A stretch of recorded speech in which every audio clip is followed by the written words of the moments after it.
Welcome back to Just Chatting. Well, in the last few weeks, I've talked about the Duke and Duchess of Sussex, Harry and Meghan, and the Duke and Duchess of Windsor, Edward and Wallis. And a lot of you noticed some similarities. Not surprising, I certainly noticed them myself. And I thought we'd talk about that because it's very clear to me that this is a subject you like. So we're going to do it. So when we come back, we are going to talk about the similarities and the differences and where it might behoove Harry and Meghan to take a lesson from Edward and Wallis, because there were some things Edward and Wallis did very, very well.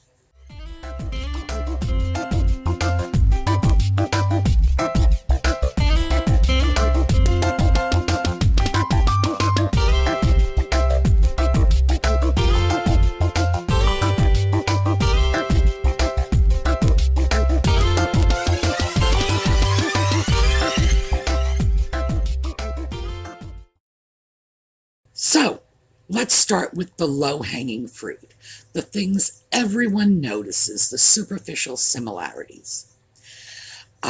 Edward, in his day, was the most popular of the royals. They say he was the most photographed man in the world. He was a fashion icon. People were copying the styles of his suits. He would go out into the streets of London, shaking hands with regular working folks. They said that he had the common touch. That was how they described it. Interestingly enough, they used the same words to describe Princess Diana many years later, who was also a fashion icon and wildly popular. So, Edward was the Princess Diana of his day. And he liked his life.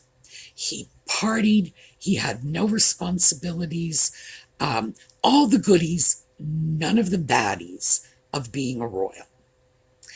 Harry, also very popular, known as a party prince.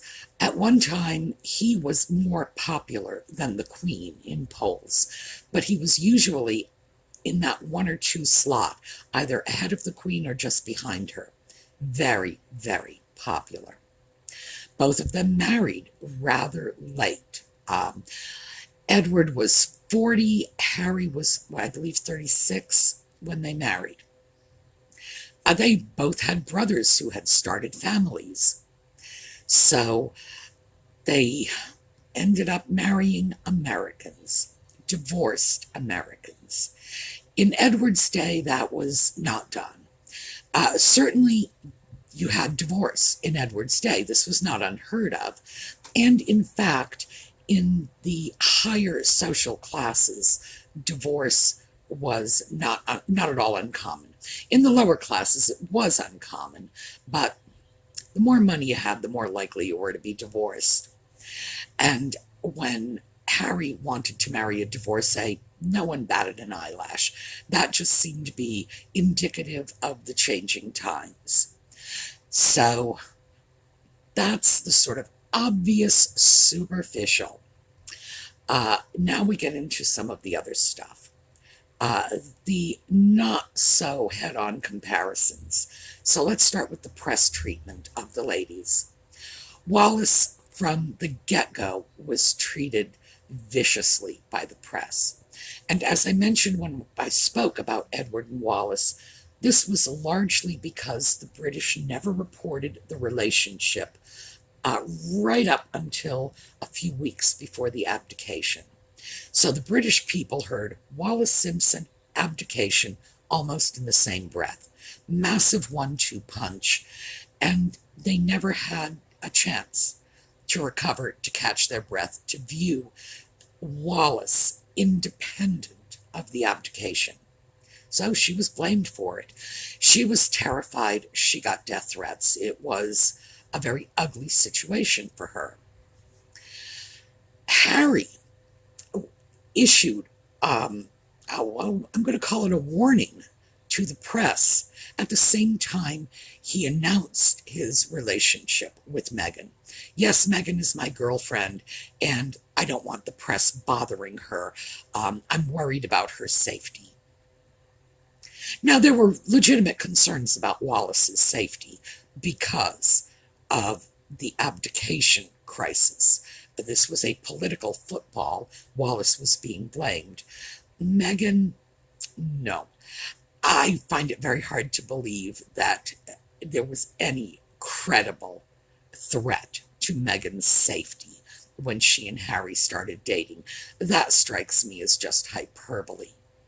And frankly, Harry hates the press, but we'll get into that later.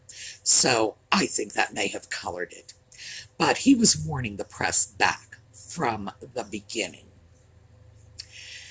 Then, when Harry and Meghan married, they self-exiled out of Britain. Edward and Wallis had to self-exile at the time of the abdication because feelings were so high, and they didn't marry for another 6 months. But in effect, both couples left England on their own. They were not thrown out, and they were not as quiet as one might have hoped while they were in exile. So, before we get into that, let's start to look at the one thing that I think most people tend to miss in the comparison. The Duke and Duchess of Windsor and the Duke and Duchess of Sussex were both determined to control the narrative. They wanted the world to hear their story and nothing else. Now, with Edward and Wallis, they did it right. It was beautiful. It was a public relations masterpiece. They created a narrative that was simple and universal. It was a love story. Edward was leaving the throne for the woman he loved. Everyone, the Emperor of Japan, a market wife in Kenya, could all understand this. Even people who didn't agree with it could understand it. Yeah, he's leaving for the woman he loves. Now, the narrative was nonsense, but it held. And it held for decades. It's only now in the 21st century, when letters have emerged that show us what was really going on, that we see that no, it wasn't a love story. Wallis didn't want to divorce her husband. She didn't want to marry Edward. Edward, for his part, was talking about abdication.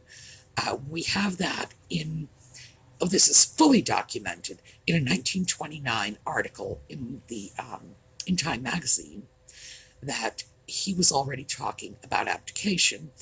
And also one of his biographers, and I believe it was Andrew Morton, said that he was mooting this idea as early as 1926. So, did he abdicate for the woman he loved? No. When he was king, for the 10 months he was king, he spent 2 of those months on vacation, and the other 8 months, frankly, not doing his job. He liked being Prince of Wales, but he did not like the responsibility of kingship. Nevertheless, they had a great story. Simple, universal, and they stuck to it. They didn't vary. No one ever said, oh, well, maybe it's this or that, or I have another. No. Left the throne for the woman he loved. They clung to that.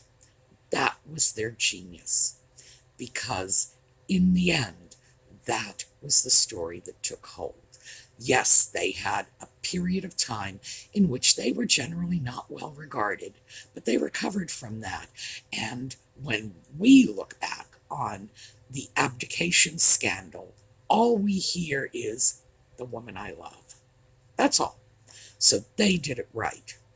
Harry and Meghan left because they wanted a private life, because they wanted financial independence, because Meghan was suicidal because all the Brits are racist.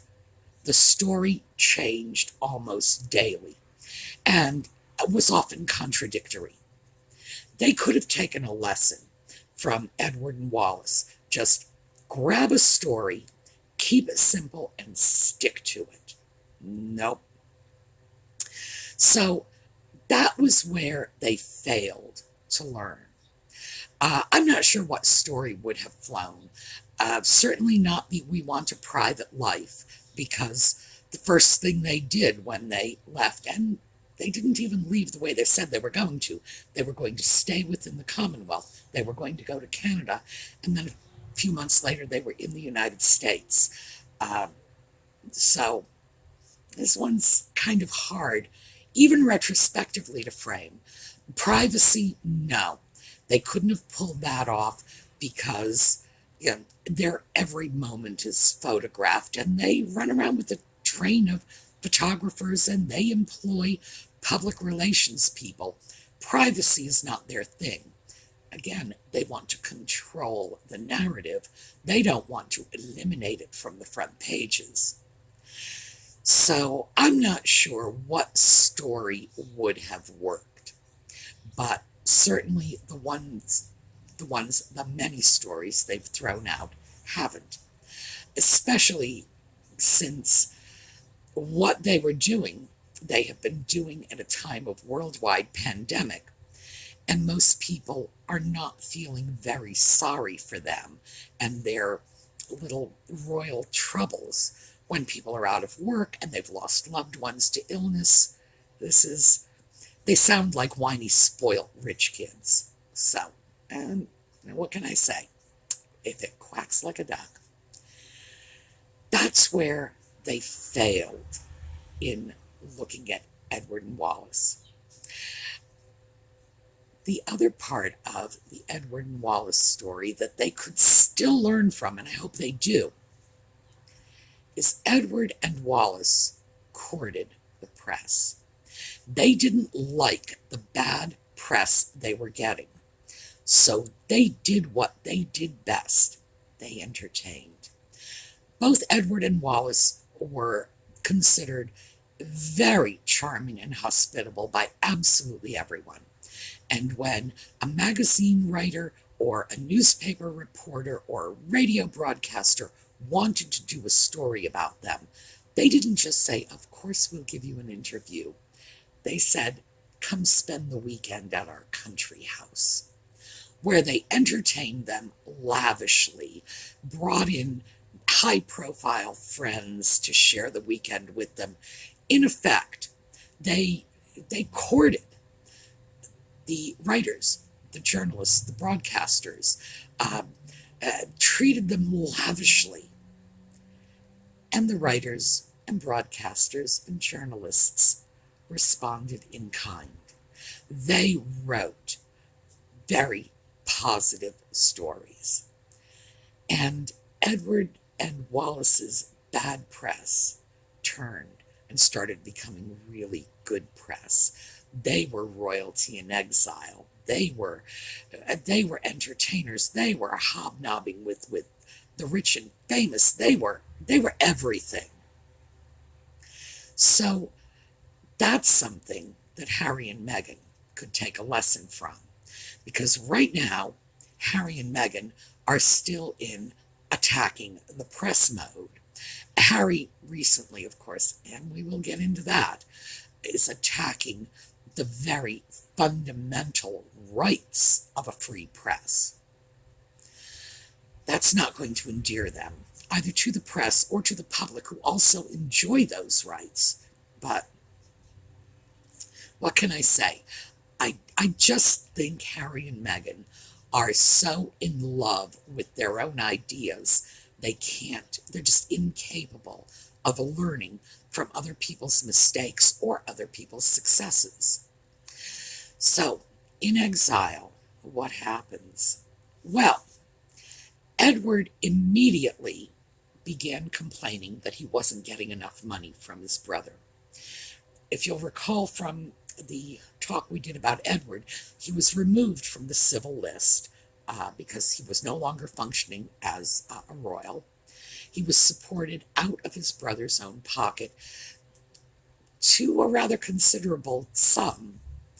He wanted more money. They were never getting enough money. And he wanted the Royal Highness title for Wallis.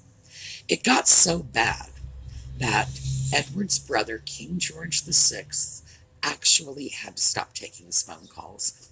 And then these requests started going through Winston Churchill, who was then Prime Minister. And boy, if you didn't want to deal with George VI, you certainly didn't want to deal with Winston Churchill.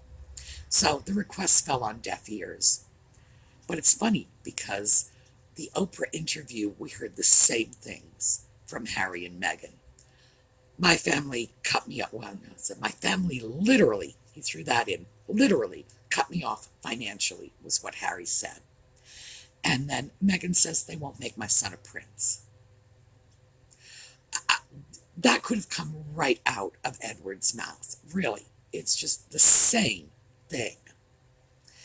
Now, we all know that he was not cut off financially. His fortune, which is not inconsiderable, is all inherited from his family. And the fact is that Harry and Meghan not only refused titles for Archie, they refused titles that he was hereditarily entitled to. He's not entitled to be called prince. That was never in the cards. That goes down as far as the grandchildren, not the great-grandchildren. So, the Queen lives, Harry's not a prince. But Harry would have been the Earl of Dumbarton. They refused that title and said that he would be known as Master Archie Mountbatten Windsor, not Earl of Dumbarton, as he would have been in generations past, or, in fact, if they had chosen to let him take that title. So again, we've got the contradictions, we've got the inability to stick with the story, and none of this has to do with his race. Race was just thrown in as a wild card because British titles do not transfer based on race. It's not there. There is nothing in British law that says you get it if you're white and you don't get it if you're black. It just doesn't exist. So I'm not sure where the whole racist thing is coming from. But nevertheless, I found it very entertaining that not only did they both start complaining to their families back in Great Britain almost immediately, but they both started complaining about exactly the same things. Big mistake. It was a mistake for Edward and Wallis. It's a mistake for Meghan and Harry. Next big mistake, and this is the one that pretty much slammed us all broadside last week, was both Edward and Harry getting involved in other people's politics. With Edward, it was cozying up to the Nazis. And there's no question about that, even though for decades, the British government has tried to sort of gloss that over. You just can't. You can't. He was a supporter of Adolf Hitler. In his own words, this is a quote, "I never thought Hitler was such a bad chap." This is many years after the war, after the concentration camps, after the devastation of Germany. Never mind anywhere else. We're not even talking about other dead. Just the German dead alone became well known. Still, not such a bad chap. He was a supporter of Hitler. He liked the organization. He was very politically conservative himself. Even though he supported the rights of the working man, he was politically conservative. And I guess this totalitarian government appealed to him. What can I say? And now we have Harry.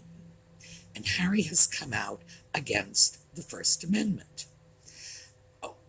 which frankly would have probably pleased Herr Hitler greatly, because the First Amendment, well, let me read that to you just so you know what it is that Harry is opposing. I'm actually going to read the amendment.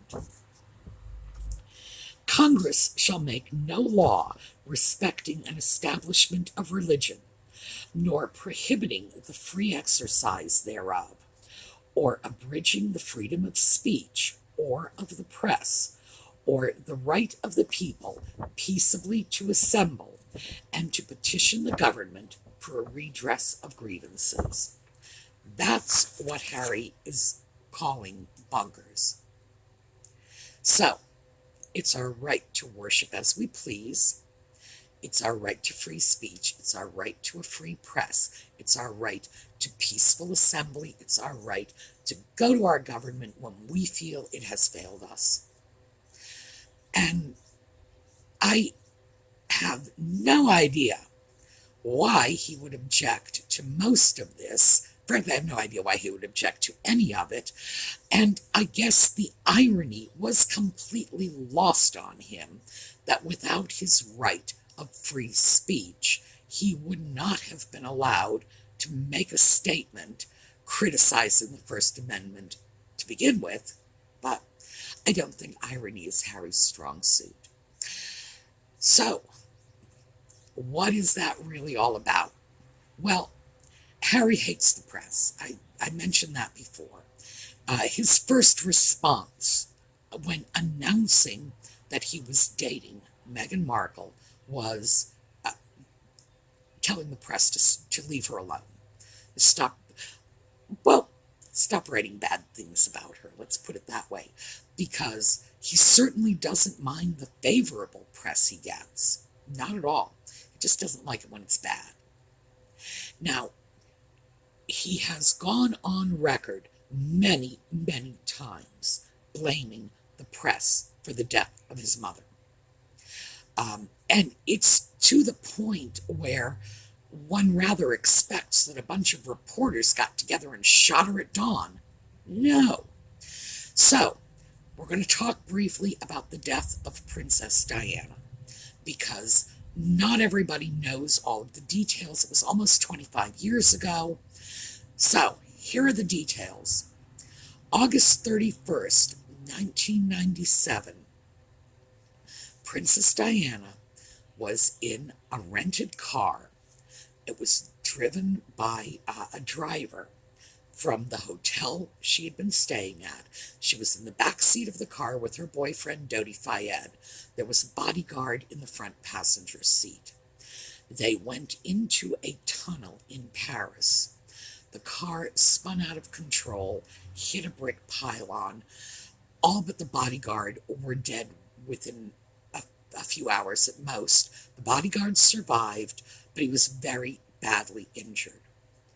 So, the cause of the accident, this is the important part, is that the driver's blood alcohol level was 3.5 times the legal limit. That's not just a little drunk, that's a lot drunk. And on top of that, he had prescription antidepressants in his bloodstream.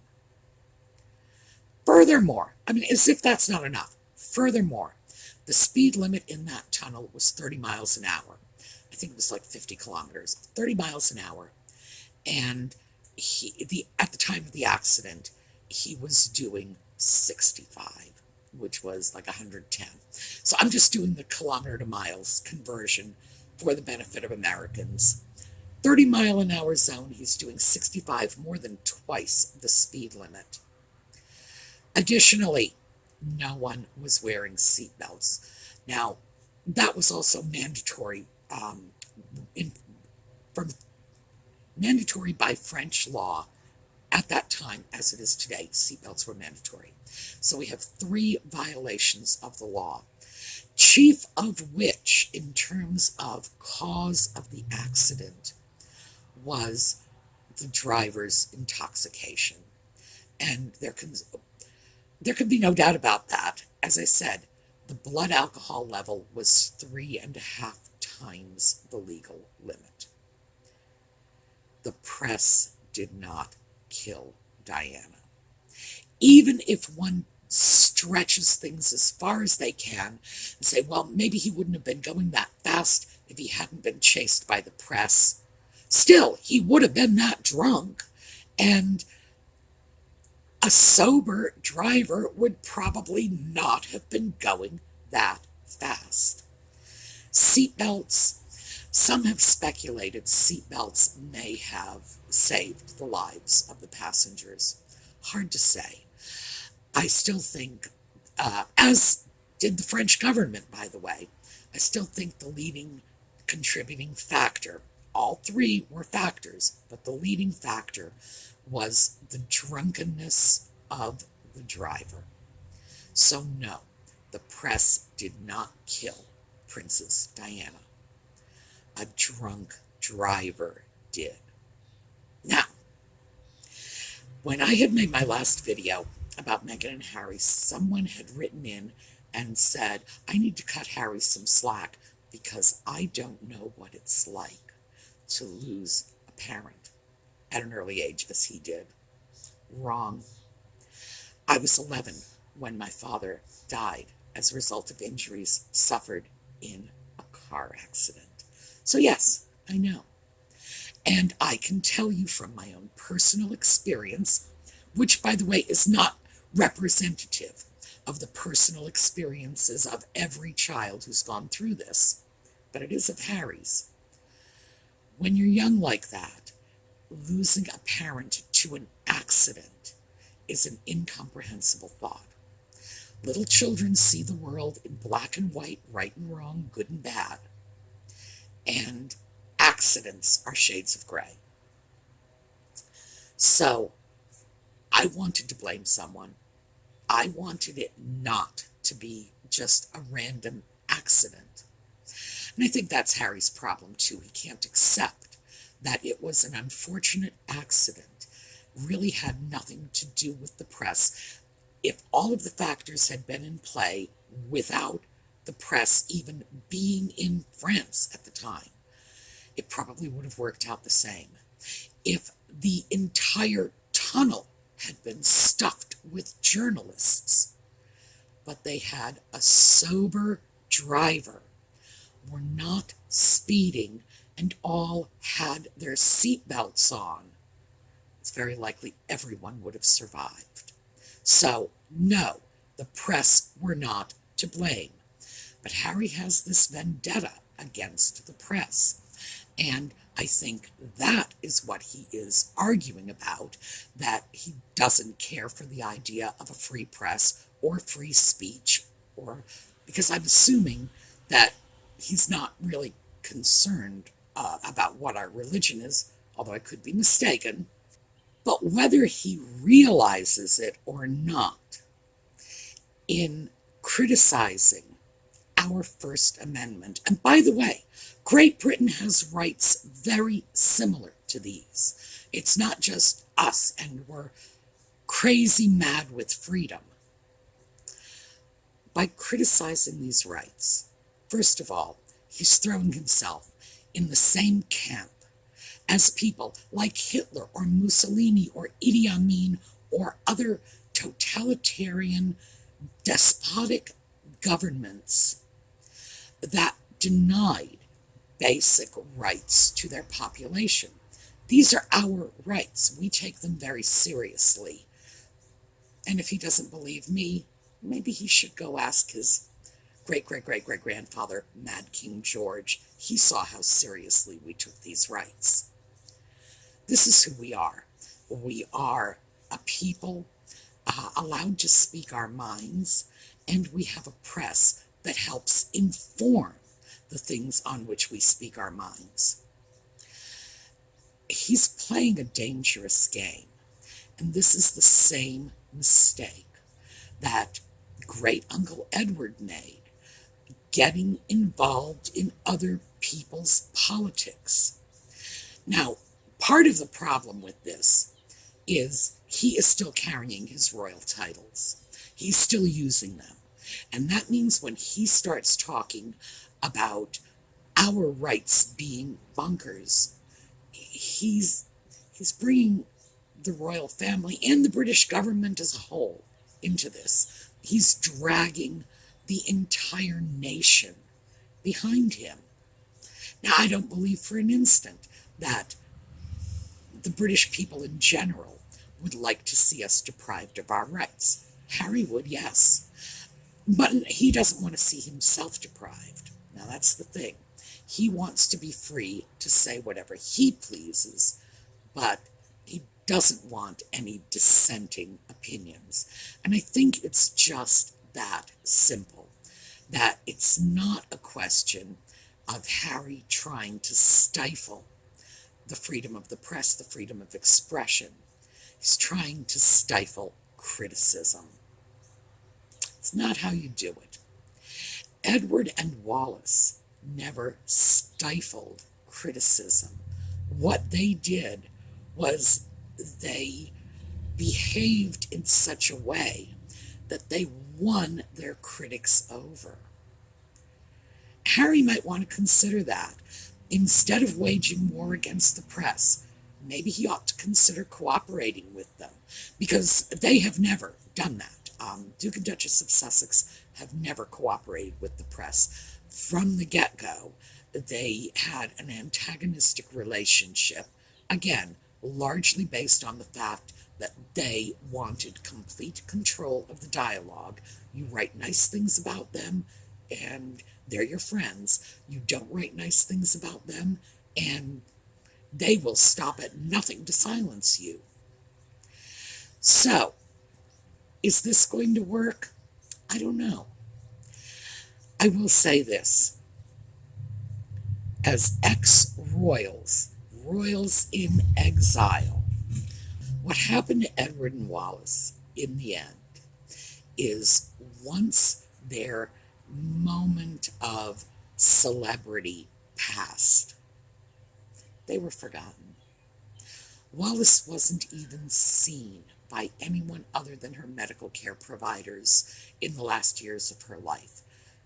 She died in relative obscurity. It wasn't that much better for Edward, who died some years earlier. They had been largely forgotten. They had become curiosities, among the jet setters that they hung with. If Meghan and Harry do not want to end up becoming forgotten curiosities, and frankly, I'm quite sure that is the last thing in the world they want. I think they want to be on the front pages for the rest of their natural lives. Then they should probably reconsider their current course of action. They're alienating people. And I know, for my part, I have actually considered writing a note to my congressman and asking him if he would be kind enough to investigate the possibility of having the Duke of Sussex expelled from our country as an undesirable alien, because I do not like the fact that he is over here using his position as a member of the royal family to criticize our Constitution. I don't think that's okay. I like the British royals when they are waving and cutting ribbons and christening ships. I like them just fine like that. But as political features of American life, no. I don't think there's a single one of them qualified to do so, period. I would just as soon they do the things they're good at. So, that's my opinion. But I hope this has at least been a little informative. And Harry, if you're watching, be quiet. It'll serve you better in the long run. Get your story straight. Be nice to the press. And you too can rehabilitate your bad boy image.